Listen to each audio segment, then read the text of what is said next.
Hi, this is Nolan from Benchmark, and in today's video I'm going to be showing you how to import a shapefile in a MicroSurvey's FieldGenius. So what I've done is I've opened up a project and I'm going to be importing some shapefile data in. So what I'm going to do is I'm going to head to the bottom left corner and click on the plumb bob and import/export. Within this menu here, I'm going to select GIS files and then shapefile import. I'm going to navigate to the location I saved my shapefile here, and I'm going to select it. Now I can bring in either a figure or just a regular .shp file, whichever one I so please for whatever data I want to be bringing in. In my case, I'm going to be bringing in the figures part of my data here. So I'm going to select that and click on open.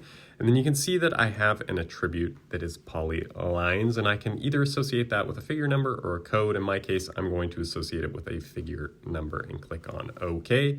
Now I'm using a demonstration model of FieldGenius, so it's not going to bring in all my information because I do have a point limit, but you can see here that I have the information, at least partially from my file, that I have now imported inside of MicroSurvey's FieldGenius. But for now, that is everything in today's video. That is how you import a shapefile into MicroSurvey's FieldGenius. And if you have a moment, I'll please ask you to hit that subscribe button. It really does help us out and helps me keep making these videos. And if you have any questions about anything you've seen in today's video or any questions about anything you've seen on our YouTube channel, please give us a call at 1-888-286-3204 or visit us on the web at bench-mark.ca.